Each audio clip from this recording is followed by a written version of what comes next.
As rural Americans, we have a unique understanding of and connection to the land. Whether we ranch, farm, log, or simply recreate, what we do today determines our tomorrow. As stewards of the land, it's our duty to ensure that our children and grandchildren can enjoy the outdoors in a similar manner that was afforded us. Join the Rocky Mountain Elk Foundation and ensure the future of elk, other wildlife, their habitat, and our hunting heritage. Visit rmef.org today. Hey, everybody. Welcome to episode number 54 of According to Flint, the podcast. Thanks, as always, to our friends at Rocky Mountain Elk Foundation. This episode, a true According to Flint episode, as a few days ago I put out a post on my Facebook, on social media, asking for questions and comments, because I know there are a lot of unanswered questions and comments lingering out there. And I opened the can of worms. And I will do my best to address some of the things you wrote in about, both positive and negative. And you're going to get my take according to Flint. So looking forward to getting started. I even wrote things down today. So before we get started, let's have a little shot from our friends at Pendleton Whiskey.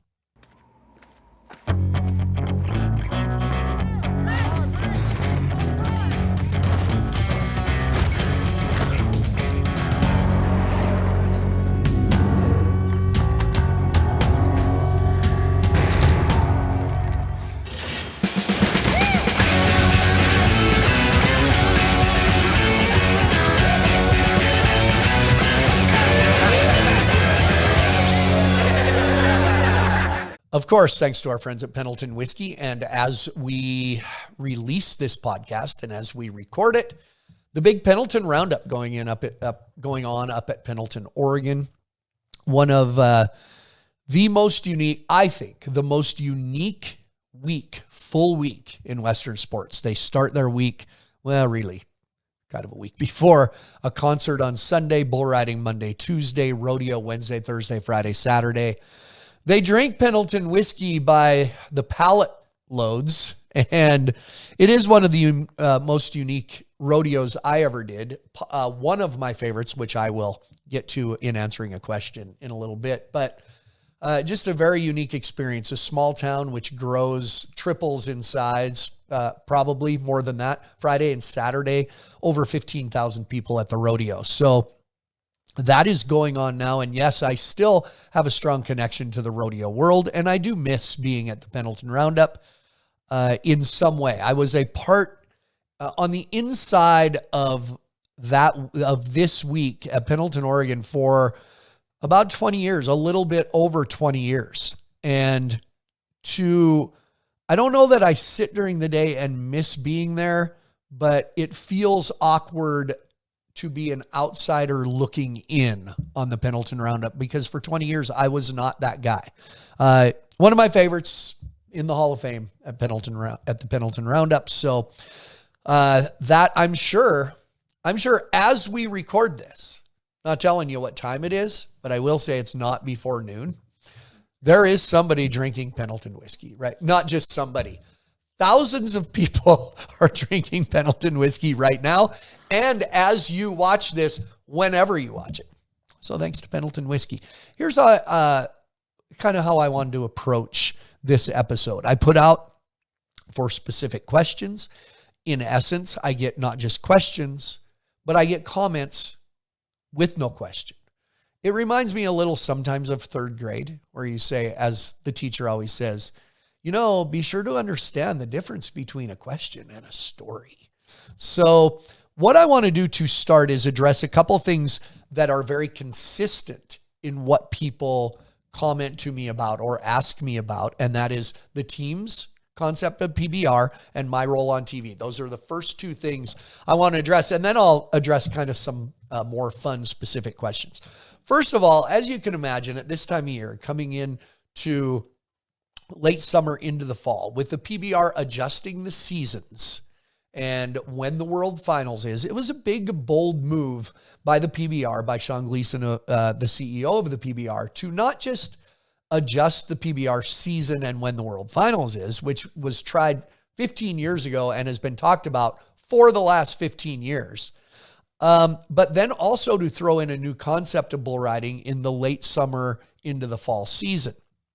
So it was a big move, a bold move, a lot of work for everyone, and more for people in the home office in Pueblo, Colorado, and workers across the country, our crew that travels. A lot of them are overworked, and it's a new venture, and it's turning out to be kind of fun. So here, some of my takes on the teams. First of all, I have said from the beginning on my Pluto show that I do every week that is on Ride Pass, I am not here to be a cheerleader for PBR or the team's concept. I'm also not one. I know some people chime in, like on social media, and try to convince you, if you don't like the team's concept, if you're not fully bought in, or even some people, I do appreciate the passion of some people. I've always said the place, sports and entertainment are needed in our society because I think we are dead without passion. Sports provides us passion. Look at what we do for our football teams. I'm passionate about sports. I'm passionate about football. And that gives you an outlet in your life to have some sort of passion for things. And we have discovered that people are very passionate about rodeo, bull riding, PBR, but not everyone has to love it. And I'm not going to sit here and try to convince you to love it. I can't say, love it, damn it. You got to love it. No, you don't. I mean, am I a complete bought in, I want bull riding to be team's concept all year? Absolutely not.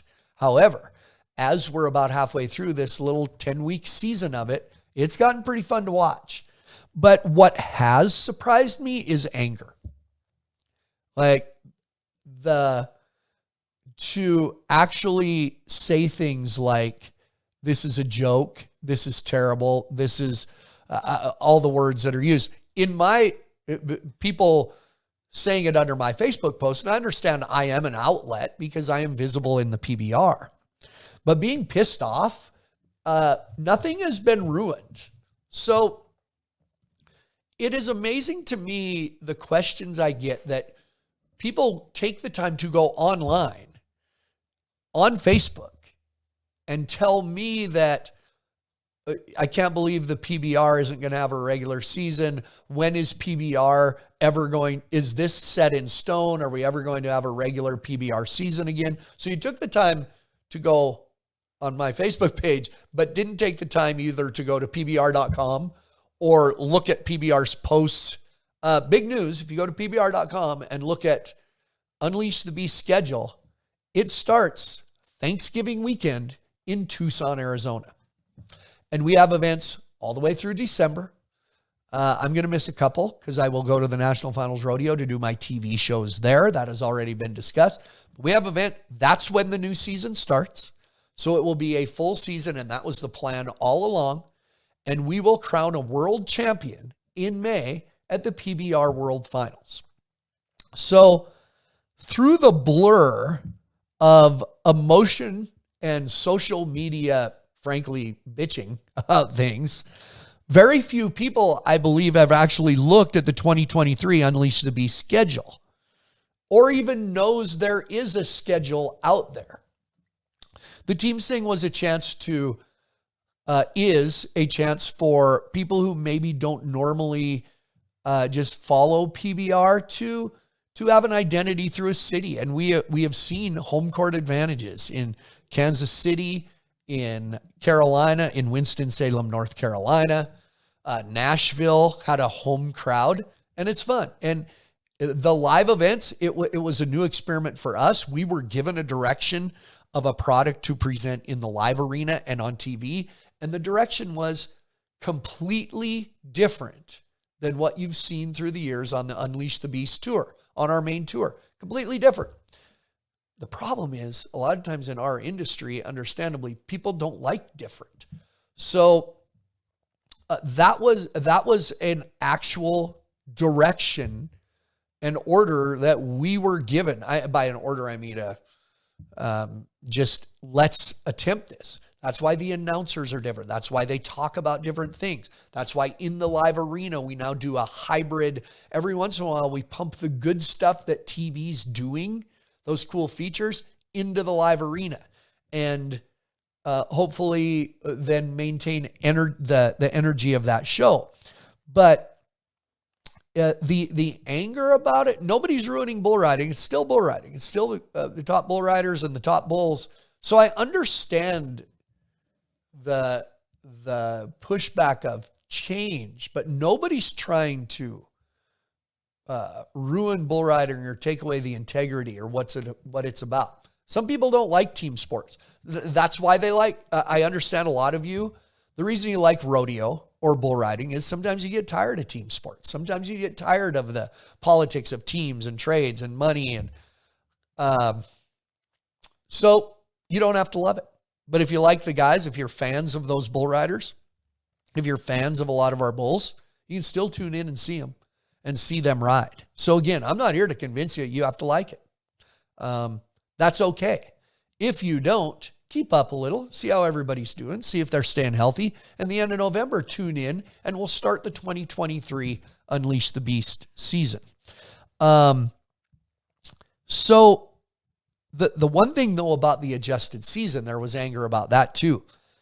I've said this, one of the hardest questions for me to answer on an airplane is when people ask what I do, I tell them who I work for, and they say, oh yeah, I've seen that on TV. And then they say, when's your season? Well, we go first of the year in the middle of May, and then we take a break in the summer, and we start up in the fall again, and our World Finals is in November. And then they say, wow, your season goes all year. So when we adjusted, I was amazed at the anger with, what am I going to watch the other 6 months? I love NFL football, but I only get it for 6 months. So we didn't really take a break, but hell, every other sport gets a break. We hear all the time that bull riding is hurts guys. It's hard on the bodies, and these guys are Iron Men. But then everybody's angry when they said they were going to get a break. So, and in essence, they're not really, because they're still riding bulls. They're in the team competition. But interesting that I like the season where we actually have a season. Well, when's your season? It's from the end of November to the middle of May. That's our regular season. And in the summer, there's challenger events. There's events like Livingston and Big Sky and Binford, North Dakota, and Bismarck, North Dakota. And so there's the smaller tour where guys can pick and choose what they want to go to. They can take a break in the summer if they want. And then if they get picked up on a team, it's a 10 event team season. So I know some of you are watching right now, and you probably just want to hit me back with a question. And I'm doing the best I can to give you my take on this, because my take on it is, you don't have to love it. Do you? And we working there, we are starting, it's been hard work to get in a groove, and I think it has changed. I think it is really, we are getting in a groove because it's all brand new to us too. And when it came out, I went, I don't know. I love team sports, but a lot of cowboys, and reason people watch, again, like I said, because they don't like team sports. And you know what? We're given things at work, just like you're given things at work, that we don't always love, but it's our job. But now that we're into the teams, honestly, it's been kind of fun to watch. So am I looking forward to the Unleash the Beast tour? Sure. And it's going to be there. But I guess that I was just surprised at how pissed off everybody was about it. Still bull ride, and we're still going to have a season. So love your passion. But like I have a saying, I use it in the locker room all the time. We ain't freaking curing cancer here. It's bull riding. It's a sport. We do this because it's a passion we had, and it's a job that we're good at, and we love doing it. And it's supposed to be fun, just like going to an event is supposed to be fun. So understand, this isn't a poor me thing, but it's hard to take off and travel for 5 days and go to the East Coast and work. and come home tired and somebody messages you or posts under a thing bitching about what they saw. Like, okay, it is your right. But social media has also given us that outlet to not so much ask for an answer, but just to express your opinion. And there are pluses and minuses of social media. And so it's a necessary evil of what we do now. It's changed everything about professional sports. It's changed sponsorships. It's changed marketing. It's done all that. It's a part of what we do. So the best thing is we appreciate your passion. It's funny, on one of those comments about the teams, I'll just throw this in. One lady said, I hate that the PBR only talks about certain champions. What about, and listed Cody Hart, and what about Michael Gaffney? You never talk about them. So I'm throwing in a question that was a part of basically something about teams. We probably talk about certain champions. See, I'm a other sport guy. All my answers come back to other sports because I love football as a part of basketball, all of this stuff. They're the same way. Can you tell me who the MVP of the Super Bowl was 3 years ago? I mean, you could look it up. Sure, but are we talking about that? Can you tell me? Hell, I had to think about who won the Super Bowl last year. But who was the MVP? Was it Matthew Stafford, or was it Cooper Kupp, or was it, I don't know. Wow, I guess we should have talked about them. Just random. I guess my question is, how do you just bring up certain champions in the process of putting on a show, the regular season events? For one, Michael Gaffney. Well, I always talk about Michael Gaffney because he was the world champion in PBR in 1997, and that was the first World Finals I did. So it's a real reference point, and he's a dear friend of mine. And now he's the coach of one of the PBR teams. So we see him on TV every single week. They said, what about Cody Hart, Owen Washburn? I can throw Chris Shivers in there, one of the greatest bull riders of all time.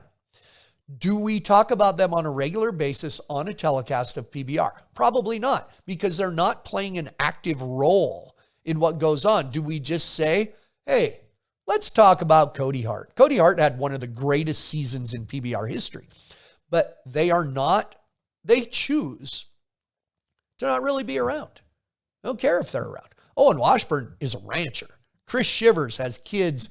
I saw Chris Shivers at the World Finals last year. I hadn't seen him forever, but they choose to not come around. So there's no real storylines. Do you think by the way, in the hallway tunnel at every World Finals, there's a picture of every single world champion. So, we didn't talk about Ejene Caminas, the 2002 world champion, for years. We are now, because he's playing an active role. We don't pick and choose certain champions that we talk about. Hell, we talk about Tuff Hedeman. We talk about who else? Adriano, because he was a 3-time world champion. There are champions. Renato Nunez, do you remember he's a world champion? But they're just not around. So there really isn't a storyline there. We do not sit around and have meetings and go, screw Owen Washburn. I think Owen would probably think it's funny that we don't talk about, if you know Owen Washburn. Yeah, there's no meeting there. So anyway, another consistent, I don't know if I've done a good job answering, but again, I'm not here to convince you to like anything. You don't have to, whatever. Honestly, it's okay. That's your prerogative, but the anger of constantly to take the time and energy to make a pissed off comment because it's something you don't enjoy watching. Just wait a couple months. We'll be back. It'll be cowboy against bull. It'll be the same, which it kind of is now. Several people asked about my TV role. Now, there was an article posted that I would be just doing sideline reporting on TV. And then as it turns out, a couple events in, I turned up in the arena again. So it goes back to what I said, that we were given the directive, and PBR had the directive of creating a project that looked, sounded, stimulated, everything. Visually, it's different. By the way, the team's competition, if you can go to a live event, visually, the arena that has been built specifically for this, we have our own show lighting that's spectacular. The arena itself is built a little different. It's LED boards around the event. It is amazing. And that's all just going to make the Unleash the Beast tour better and hopefully make the riders better too. So if you haven't been to one live, it's pretty cool visually. So the directive was the sport and the competition is going to sell itself. And a few weeks in, I think probably Sean Gleason, our CEO, had it in mind all along. The first 2 weekends, in the bottom of my suitcase, I had my Cooper Tire uniforms because I had a feeling. So I guess, I've been asked, what's the rewarding part? What do I enjoy? I've always enjoyed doing things like this. I've probably watched as many bull rides as anybody. Even though I'm not a bull rider myself, I think I can pick apart a ride. I see things maybe other people don't because I have a unique way of looking at things. So I like the outlet and the opportunity to bring my perspective on what's going on, not necessarily technicalities of a ride, but more the ins and outs of what's going on maybe behind the scenes and in the arena. So I enjoy that. And it's something I've always wanted to do. The hard thing has been to be all in on something I'm not sure week to week what my role is going to be. Winston-Salem, North Carolina, I was TV the first night, in the arena the next 2 nights. Frankly, honestly, it's hard because it's 2 completely different jobs. So I don't necessarily have that week to prepare and go a direction. So that has been the hard part. The other hard part has been, I did not retire from the arena. I'm still working in the arena. I will do next season on the Unleash the Beast tour. I know there's some of you probably going, oh, great. Too bad. You get me at least 1 more year. So I did not do that. That's the other thing. If I do make a decision, say I'd like to do TV, I'll be all in. The problem is I didn't make the call. That's not supposed to sound negative, but I didn't make the call. I didn't retire. They said, we're going to pull you out of the arena for a bit, go on TV. So I go back and forth on it a little bit, but it's made me appreciate my job in the arena. I think what it comes down to from week to week, even night to night for PBR is, okay, here's our TV format. Here's the show we're going to present. Where am I the most valuable? Hey, there's a whole bunch of promotions in live arena with a whole bunch of commercials on TV. Go to the arena. You're more valuable tonight or tomorrow night, whatever, in that position. And I think that's how the decision has been made in the last few weeks. Hey, Friday night, we really need you on TV. This is the format. Go to TV. At the finals in Vegas for the teams, I'm not sure. I don't know yet. Honestly, as we record this, I'm getting ready to go to Oklahoma City. I have no idea. I don't know for sure, but I pack a lot of stuff in a suitcase. So, and completely honest, physically, to have some nights off, the few weeks I had off where I was just doing TV, and we have some random weekends off with the team concept here. Physically, I can use it. My legs are not great, so that's been okay. So that is how the TV thing works. It was just going to be me strictly on TV, but I knew in the back of my head I would be back in the arena. So hopefully on TV, I've created or offered something that people find entertaining and informative. And a microphone is not foreign to me, as you can see here. So anyway, those were the 2 things, my TV role and the teams. Whether I answered them well or not, at least you posted them, I addressed them. So there you go. Remember when Letterman used to throw the card? There you go. Big in-studio audience today, by the way. One guy. All right. So now maybe something a little lighter. I have taken some of the questions that people have asked, and I do appreciate it. Can't get to all of them, but I picked some out to kind of do a reasonably timed podcast here. First of all, I did pick an order for a reason. Let's lighten it up. Who decides what song a rider gets as their intro song? Baseball, they call it a walk-up song. So we use that term too. So who decides what song, and at what point do they get a song? You look at it, we have some great music, guys. And in the past, I've worked with great music guys like Chuck Lopeman and now his son Austin. Mark Stevenson was around for so long, and Richard Jones and Brad Narducci. I worked with Benji, and I mean, there's some great music guys. PBR's a little, the reason PBR is a little different is because we have an actual tour. It's kind of the same couple music guys every week and kind of the same bunch of riders, the top riders. It's guaranteed they're going to be there. And that's what's cool about PBR and touring with PBR is there is a consistency to what we're doing. It's almost like a concert tour. So we know what riders are going to be there and we get to know them.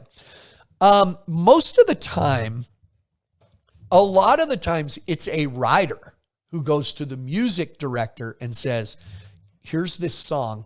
I wrote it down. Look it up. I want that as my walk-up song. Music guy goes in, edits, listens to lyrics, because a lot of songs right now you can't play, or does an edit point where they can use it as their intro song as they pull their rope and get ready. If it's terrible, we've made that decision. If a rider gives a song that's just going to be not good, find another one. And at what point do they get one? That is, I don't know that a guy making his debut on the Unleash the Beast tour could come to Richard Jones and say, play this song for me. However, we do respect that guys do that. So if it was a good song, they probably would. There's no guideline to, you got to be here so long before you get a song. And sometimes they work very well in it. But look in the past, the history, I Can't Stop, Silvano Alves, Bad to the Bone, of course, probably the biggest trademark walk-up song history of Western sports, because when JB went to Rodeo, they used it at Rodeo too. I'm surprised Rodeo would let him play it on the air because it came from PBR. Anyway, there have been, Nothing Can Stop. What's that song? Nothing Can Stop Me. I'm all the way up. That's Cooper Davis. Oh, yeah. Cooper Davis had a good one.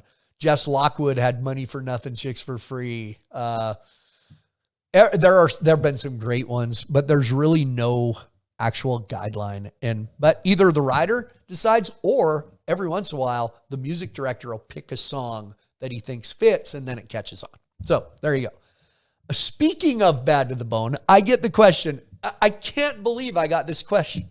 I can't believe that somebody asked about JB Mooney. Remember, that was the running joke for a while. When do you think JB will be back to riding on the Unleash the Beast tour? I can say in one word, never. That's not a bad answer. I just don't. JB went and rodeoed and loved rodeoing, and I actually hope he gets back to being able to go to rodeos. I think JB would admit his body is not great. And I have not talked to JB in a while, but I can tell you with quite a bit of confidence he'll never ride in the PBR again by his choice. So I think, I got a lot of questions. I remember getting stopped at a rodeo that I was at with someone, and somebody said, hey, come on, tell us the real story. What happened with JB in the PBR? Why'd he go rodeoing? And I said, well, because he was like 0 for 13 on the season. His body was beat to crap, and he wanted to go. He kind of rode himself healthy rodeoing, so good for him. I mean, we were happy for him. Made it to the NFR. I know he's had some more injuries. Tried to come back. I don't keep up with him, but that's the answer. He's a legendary PBR bull rider. Will be in the Ring of Honor someday with the PBR's version of the Hall of Fame. So we're happy for him, but never. On that same line, somebody actually said, what happened to the Lockwood boys? That's an easy one to find out. Jess Lockwood had been hurt. He's had some bad injuries.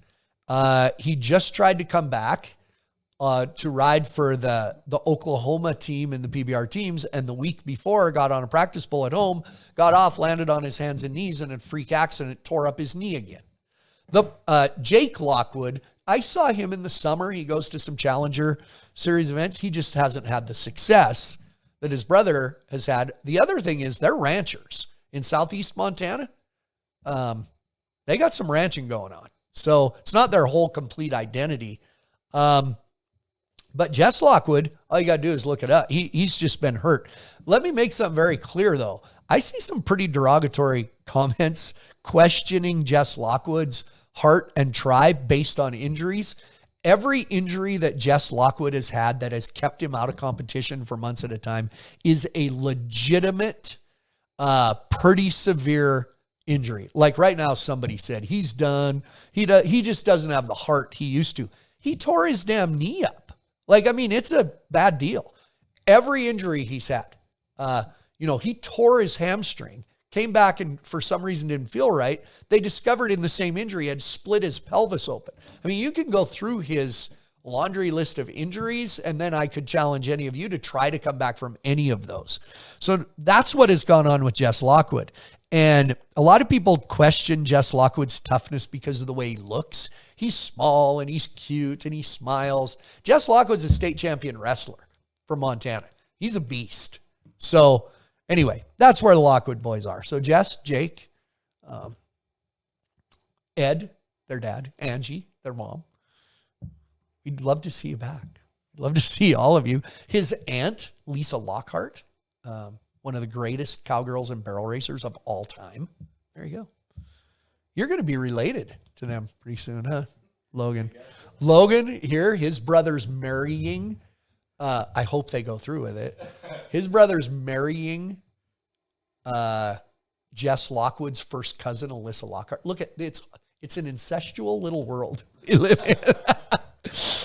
Good question here. What happens to the bulls that don't buck? And the person said, serious question.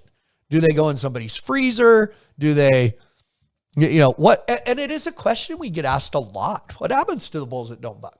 Well, for one, they're not beef animals anymore. They used to just round up bulls and see if they'd buck and whatever. If they didn't, they butchered them, blah, blah, blah. There is heavy-duty breeding programs going on. So there's different steps. For one, there's a whole lot more actual bulls, bulls with nuts that aren't steers alive than there used to be because it's a huge registry of bucking bulls. It's its own breed now. So there's a huge population of bulls that weren't around in the past because they're bucking bulls. If they do not make it, not every bull bucks. That's just a fact. However, if they are not good enough to be on the major PBR tour, the Unleash the Beast tour, they will put them up for sale, advertise them as a lower level bull. Maybe they're take to smaller rodeos. Maybe they go, just lower levels down the line where there is a job for that bull. Besides if they're on the major tour of the PBR, that's like a rider getting on the major tour of the PBR. But otherwise, if not, they'll go through a sale ring. I can't tell you specifics, but yeah, there's a chance. I mean, what's the reality here? By the way, the percentage of bulls that actually buck now out of a breeding program are way higher than they used to be because they have the breeding program figured out. But could they become hamburger? I suppose. I mean, the real life here is, now you're not going to take a Unleash the Beast major PBR tour bull and he has a bad day and you eat him. I mean, that's just not how it works. But do cows, steers, bulls become hamburger at some point? The great one, by the way, the great bulls, when they retire, never. They become, sires. Chad Berger has some of the greatest bulls in the world buried on his place in a row. So that doesn't happen. But young bulls that there's no chance, they're fattened up. I suppose they become hamburger. That's just reality.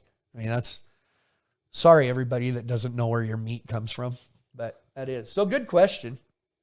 So now we're getting to some I like. This was the one, I almost called somebody on this. What are 3 ingredients that every championship rider have in common? So all the winners, what are 3 things they have in common that is unique to the sport itself? That's where the catch in this question comes from, is what 3 ingredients unique to this sport do they all have? So I started thinking, first of all, if I give you 3 ingredients of a champion that are common to all of our champions, if I went down the line from Justin McBride to Chris Shivers I'll throw Ty Murray. He was never a PBR champion, by the way, but I'll throw him And by the way, we talk about Ty Murray because he was on TV for a while. Throw Ty Murray in, Tuff Hedeman, Adriano Moraes, JB Mooney. You line them up and you pick 3 ingredients that they all have to make them champions. Are those 3 traits, or however many traits you can come up with, maybe it's one major one, are those unique to our sport? Or could you look at Tom Brady and Aaron Rodgers and Michael Jordan and LeBron James, and do you think they'd have similar traits with them? Whatever traits you come up with champions in our sport are probably not just unique to our sport. I can tell you one trait that Jess Lockwood has, Cooper Davis has, JB Mooney has, Justin McBride has, all of them. Some of them are more visible with it than others. Some of them have become polarizing and taken heat for the way they act about it. They absolutely hate losing. Hate it. This is our living. This is our passion. They're riding not just for big money because they want to win, and they hate to lose. I think JB Mooney was very polarizing. You loved him or hate him because he'd go backstage. He was the first one to throw his rope down the hall and his hat and kick things because he hates. That's why he's still riding today with a body that is beat to crap because he hates losing. Watch Justin McBride as a team coach now, and his team, his Nashville team has struggled. They're at the bottom of the 8-team standings, and it's driving him crazy because he didn't lose, and he hates to lose. You see it, but that's not unique. You see NFL players. What happens to the best NFL player or the best college football player in the nation every year? He gets drafted to the NFL by the worst team. So he's got to lose for a few years, and they've never lost, and they hate losing, and they got to be able to come out of that. So I think that's the major one. Other 2 more ingredients. I think focus and drive is one ingredient. Justin McBride talked about, I think on this podcast, that, yeah, they sat in hotel lobbies and played guitars and drank beer. They did some stupid stuff. They were out places they shouldn't have been, but all of it, whatever they did, circled back to bull riding and winning and riding bulls. So there was always, that was first and foremost in their mind, is a focus on the job at hand. And if you're ever around those great champions, JB, now it's Jose Vitor Leme, Cooper Davis, there's still guys around. Their whole life is that. And when you're doing a job like bull riding, it's got to be first and foremost on your mind all the time. So that's 2. 3, it would be real general, but would it be, I think it would be heart. But maybe that goes along with the all-in thing. And we do see things unique to our sport. A lot of people say toughness. Maybe that's what it is, but I don't even know how to define that. Because I worked forever with Frank Newsom. Everybody said, toughest man alive. Oh, he's so tough. And Frank Newsom hated that. He'd just roll his eyes. I'm just doing my job. I'm just doing my job. And so I do think pain tolerance of bull riders is extraordinary. I think JB Mooney has talked about you being in pain all the time when he gets on bulls, and people are like, we can do something to manage your pain. He said, well, then it's different. I've gotten used to it. So I think pain tolerance with cowboys in general, especially bull riders, probably bareback riders in rodeo, I think pain tolerance is out of this world, which mine is not. I do not like pain of any kind. So anyway, there's some ingredients, but I don't think any of it is real unique to our sport. Good question. I liked this one because it's an inside. I like inside things. Who arranges and books travel, hotels, laundry when we're on the road? Do you have an assistant? Is it managed by the PBR? So there's a difference. I can answer for myself, and I can kind of speak for the riders. I am an employee of the company, so my flights are booked through the company, but I do it. So I pick out what flights and I have to get them approved.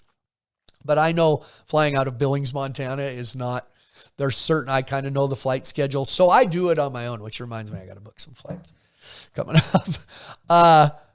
I do book my travel. Hotels, again, I'm on the production team. So hotels are booked by the PBR for us, and we are informed. I do my own laundry. However, the crew, our crew that never goes home, that drives the trucks, and you see them in the arena in the black shirts, they're back working in the back pins. When they get to the next stop, all of those shirts they wear and Wranglers are sent to the cleaners, and they have road cases that travel, and all their shirts and jeans hang in a road case. So good for them because they work harder than the rest of us. Riders are not employees of the company. Now with the teams thing, there are certain teams. I know Austin does a lot for their team. Arizona does quite a bit for their team as far as flights, transportation, hotels. Suddenly those riders are not necessarily staying at the hotel we're staying at on the road because the team ownership is taking care of that for them. But Unleash the Beast Tour, riders arrange, I believe, hotels and flights all on their own. I do not have an assistant. The guy said, Logan, I don't have an assistant. I did for years when I was married. I will say my wife did a lot. So, anyway, a lot of that's done on her own. Good question. I like this though. I think it was a lady in the same question said, do riders wear protective cups like baseball players to protect? No, I don't. I've never known a bull rider that wore a cup. And I think it would affect, technically they're not sitting on that. If you watch how they ride, they sit up. Not really an issue. The only time riders, that part gets injured is probably getting stepped on more than in a cup. You get stepped on by a bull, a cup ain't stopping it. So I found it interesting that the question went from booking hotels and flights to, by the way, do you protect your balls? Anyway, but it's funny because people think that's really, if you ride the correct way, you're not sitting, you're kind of up. Anyway, what do I know, right? Okay, I liked this one. It was strictly about, the individual asked this, Flint, what are your, through all of your years in the PBR, what are your top 5 moments you've experienced in PBR? And he said, not necessarily rides, just moments in the PBR. Well, I had a really good rodeo career as well. And when I start thinking about it, it's amazing how much stuff I do not remember about shows and moments because we do things and move on. So what I did, I really brainstormed here. My top 5 moments, but it includes rodeo as well. How's that? We good? So here they are. Kind of in order. Yeah, I'm going to go starting with number 5. I'll think of one later. Starting with number 5, not one moment, but every time Jose Vitor Leme has ridden the bull Whoopa. Honorable mention, at one point, the greatest ride I had ever seen was JB Mooney on Pearl Harbor in Sioux Falls, South Dakota. But number 5, Jose, every time he rode the bull Whoopa.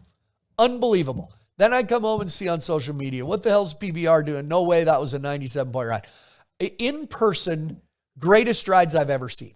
That bull, his front feet were eye high with me. No way did TV ever capture what those bull rides were and how perfect Jose rode those bulls. So it's not one singular moment, but an experience. Number 4, I had to pick one moment of material I did that I think when it comes up, I sit and watch it and laugh at it because of the moment and because the timing of it. I'll say this and then I'll tell you which one it is. And Logan's going to guess which one it is. The timing of it could not have been better. How it fit and where my mind was on that night in Thomas and Mack Arena at the PBR World Finals. If you go on YouTube, you can find when I did the bull snake bit. I had done it in rodeos for years before with a flank that they dropped during the bronc riding, and I was Steve Irwin. I had the tan suit. So I had done it for years, rodeoing, and had touched on it at a regular season event. And it's where the bull rope lays in the dirt, and it was a snake, and I did the whole Crockies, have a look at him. Look it up on YouTube. The reason it was an amazing, people say to me all the time, why don't you do that again? Here's how it fell together. In my ear, they tell me, hey, we are live TV. We have a 4.5 minute commercial break coming up, and we have nothing in it. Flint, this is all your commercial. That's what they tell me in my ear. There's one bull to go. And then I have a 4.5 minute commercial. And in my head, I'm going, all right, what am I going to do? The next bull rider was an Australian bull rider. And his bull bucked out, and right in front of the shark cage, his bull rope dropped. And as the bullfighters walked out, probably what nobody saw, as the bullfighters walked out, I said, leave it, leave it. Shorty Gorham knew, because he'd been to rodeos, I'd done it, and he drew everybody back. We never actually, if you watch it, we never actually like throw to a commercial and say, hey, we'll be right back. All that formal segue crap that some people can't live without. Brandon Bates, you can hear him in the background, and we just started this whole thing. And I watch that to this day, and it's like I'm watching someone else, because my brain was flowing that day, man. And the whole thing, the interaction with Brandon Bates, and then Jesse Byrne walking up. He was young, and then Shorty threw another rope out. It was those are the greatest moments. You can't script them. They fall together like it is. We watched it just the other day. I laugh when I watch it because I'm funny in that. And I wish some more moments like that would come up again. So that's 4. Number 3, I am in 3 historic rodeos, Hall of Fame. I've been inducted into 3 Halls of Fame. I think it's Hall of Fames. Halls of Fame. It's like mothers-in-law. And I'm in 3 of them. St. Paul, Oregon, Ellensburg, Washington, and the Pendleton Roundup in Pendleton, Oregon. Highlight, humbling, and most overwhelmed I've ever been getting put in Halls of Fame. Number 2, in my career, I would say, I should have looked up the year. The year at the World Finals in Thomas & Mack Arena, when every night the last 2 riders were the 2 guys battling for a world title, J.B. Mooney and Silvano Alves. When the Brazilian crowds showed up with Brazilian flags, a whole section of them the first night, and they start singing a song when Silvano rode, and the first couple of nights, the rest of the fans, the American fans, would look at them and thought they were annoying. And as the week went, everybody brought American flags. And as soon, I get goosebumps. I have goosebumps talking about it. What happened was Silvano, I think, came in number 1. So JB was the second to the last. Here, JB Mooney. Na. Yay. Then Silvano was last. So his song had come on, and all the Brazilians would stand up. So they had the advantage. As the week went, JB became the number 1 rider in the world. So he became the last guy. And by the end, credit to our announcers. And I believe it was Brandon Bates, and I think Clint Atkins was around at that time. They didn't say a word. There'd be a pause, and they'd wait. I'm sorry to all rodeo announcers. My brother is one, and all my dear friends. You don't have to talk to create a moment. And it would be Silvano, they'd announce the score, and the announcers would set their microphones down and just stand there. No music, nothing. It was amazing. No music, nothing. Mark Stevenson was the music guy, and he'd wait. And the crowd would start to stand up because they knew what was coming. There was only one guy left. Still get goosebumps. And they'd look, and they'd do this, click, da-da-da-da-da-da, and the whole freaking place would go crazy. It was not just a great moment in my life in PBR rodeo. One of the greatest sporting moments I've ever been a part of that whole week. JB Mooney rode everything.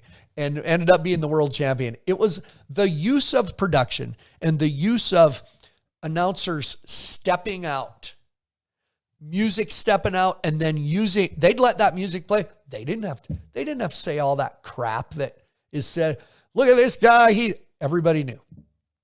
They let the silence and the music carry the moment until it was time for them to actually say something. And I wish I had it recorded to show everyone that you just don't need to talk all the time. There you go. That's number 2. Number 1's easy. The greatest moment of my career was in 1998. As a kid in a rodeo family, growing up watching one night of the National Finals Rodeo on the Heston telecast every year. And it was just, even to be able to go watch it was like overwhelming to me.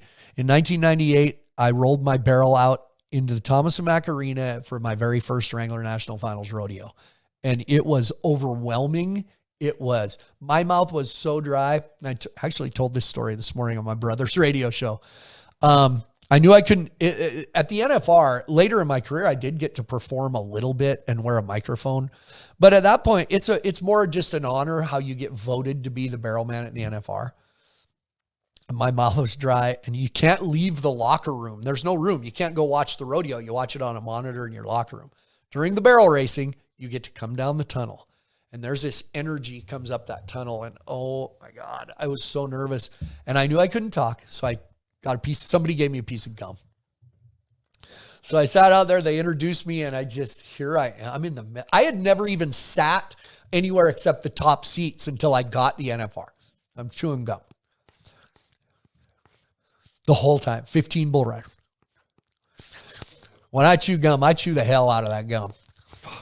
My mom and dad are there. First NFR. We get dressed, ride the elevator up to the concourse. Mom and dad are waiting there proudly. One of their kids made it to the NFR. And I walk up. My mom says, "How was the gum?"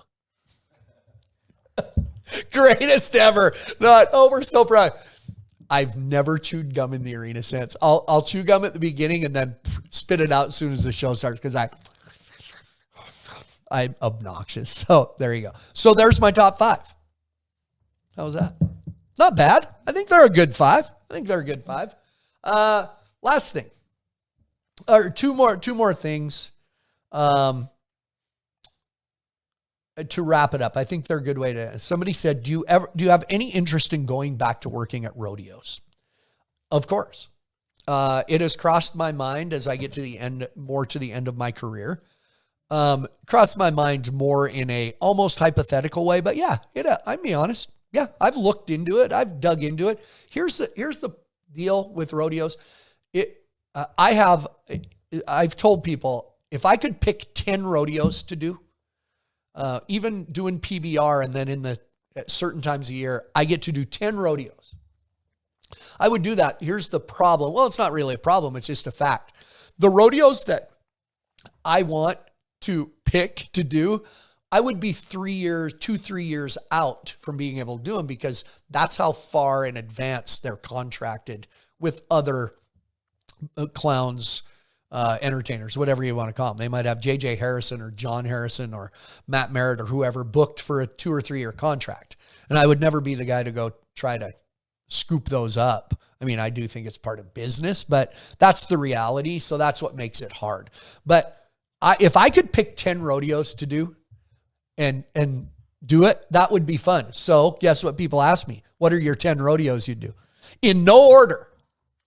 And I know I'll leave one out, but here's my 10 rodeos I would do if they said, "Hey, Flint, we'll pay you whatever." By the way, I think I could make good money. But here they are, 10 rodeos. First of all, I would do the run that just is happening right now of Ellensburg, Lewiston, Idaho, Pendleton Roundup. Ellensburg, Pendleton are my marquee events in that. With all due respect to Lewiston, it's just the history of those. So Ellensburg's Labor Day weekend, Lewiston is in between, and then Pendleton. And that run they're three amazing places, and end my year right now at the Pendleton Roundup. So there's three: Pendleton, Ellensburg, Pendleton, Ellensburg, Lewiston, Pendleton. Here's the other ones I'd pick: Cheyenne. I'd go back Cheyenne, 10 days. Reno in June for 10 days. Physically, that'd be hard, but hypothetically, if I pick 10. Sisters, Oregon. There you go. A sleeper maybe, but not for the people who've been to Sisters, Oregon. Red Bluff and Clovis, California in April. St. Paul, Oregon on the 4th of July. I got to pick one winter rodeo too, and I'm going to Tucson, the La Fiesta de los Vaqueros. Honorable mention, number 11. This was tough. Hermiston, Oregon, Northwest. There you go. I would not pick. Thanks, Logan says not Calgary. I don't think so. If I have to pick 10, that's a tough one. I went back and forth. I was in Calgary 20 years. I think it's changed a little bit. It's city. It has a whole different feel. So I had to eliminate one if I picked Calgary. So I left Calgary off, plus it's in Canada, so I'm exempting it. It could be thrown in. Okay, so that's a tough one. So that's them. Ellensburg, Lewiston, Pendleton, Cheyenne, Sisters, Red Bluff, Clovis, St. Paul, Reno, Tucson with Hermiston. Hermiston and Calgary, honorable mentions. There you go. That's my 10. I do. To wrap things up, and this question actually came from Timber Tuckness. Dusty Tuckness' dad, who's a rodeo clown and has been for 100 years, Timber. I thought it was a good question and something good to end on. How do you think the entertainment part of rodeo bull riding has changed in the last 20 plus years? I think it's changed a lot. I think rodeo clowns I have expressed this to where they even say, PBR, I've been called the arena entertainer because that came from the fact it wasn't a rodeo. And I did more contemporary stuff and not just clown things. But it's changed in what people call themselves. But I say be proud of the name rodeo clown. I have buckles that say PRCA Clown of the Year, and I'm proud of that. I was proud to be a great rodeo clown. It's changed in the standard. It's changed in the style of entertainment and the quality of entertainment that we have to provide in the Western sports world. There are so many things to do and see in our society now at the touch of a button, at the touch of a phone, a video game, online gaming. We have had to change with the times to keep people hooked into our entertainment while still holding on to the tradition of Western sports. We see it with the PBR teams right now. It's something different to let people have a connection to bull riding in a different way, and people are pissed off because it's messing with what the foundation of the sport is. And I sometimes do agree with that.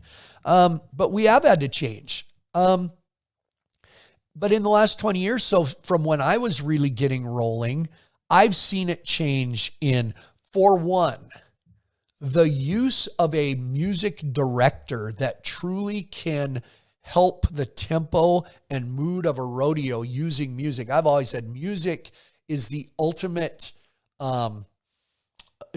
emotion touching tool that we have in our world and in our lives. I always feel bad for people who music doesn't mean anything to them because it fits every occasion and it can set the mood. I just told the story of when it was JB and Silvano. The music, we didn't need to talk. The music controlled the emotions. That has become an integral and everyday part of rodeo and bull riding, which wasn't always there. There are people just make a living playing music at events, at rodeos, bull ridings, Western events, sporting events. So that's a big thing. In turn, when I came in and we started using music at rodeos, my clown acts that I did involved music and dancing because that's what I did. But now I think because I had success with it, people expect the rodeo clown or entertainer to dance. That's just what I did. So we can't expect that from everybody, but it's an expectation. I hope with what I did and change the style of how it was done, that maybe I've moved that bar a little bit and set the expectations a little bit. All I ever wanted to be was an entertainer, whether it was acting or music, just being on stage as an athlete. That's all I ever wanted to be. So I think the difference with what I was doing, I was in the entertainment business. I wasn't a guy that used to be a bullfighter and moved to the barrel and did clown acts. That's all I ever wanted to be, was an entertainer of some sort. Rodeo, being from my family background, rodeo was my avenue to do that. So in the last 20 years, it has shifted from, there are still good old traditional rodeo clowns with 10-minute clown acts with big props out there. And I think there is a great place and a necessity for that in rodeo. I think rodeo clowns should have some sort of feature act. And I hear some say, I just really like the walking and talking. I just like the ad lib stuff. Well, you're not that good at that either, but keep it up. I'm not picking anybody out. It's just, there is a place for all of that. It has changed in how hard we have to work to keep fans there. But look, rodeos across the country have record-setting attendance, sold-out rodeos all over. PBR has different aspects they're going. So it's there, but it, like everything else, it changes as society changes. You can't... I do think we've had to change because you're more accountable, because of the easy access, because of social media. If something is done wrong, you say something wrong, and I've done my best to, people know I completely avoid any politics. That's low-hanging fruit, to make fun of politicians or what is going on in society. We're supposed to give people an escape, and that's what we need to do. But nowadays, you're going to be on social media. And that is not pleasant if you are out there. So everything in our society contributes to how things have changed in the rodeo entertainment world. So, I hope I have answered, or at least entertained a little, given you some insight into how my brain works. I like to do this once in a while where, many of you know that at PBR World Finals, when I do my Outside the Barrel show, my favorite part of that is taking questions from the crowd. Because I want to know what you want to know. We can talk about this all day, but it becomes work for us. And we don't always know what intrigues you and what insight you want. So I'm glad to have it. So for those of you who actually commented or posted a question on social media that now tuned in because you actually did want an answer or me to address it, I appreciate you watching. So join me again. Appreciate you tuning in for this unique episode without a guest, but next one I will. Not sure who it'll be next time, but we enjoy doing this for you. This has been According to Flint. See you on the next episode.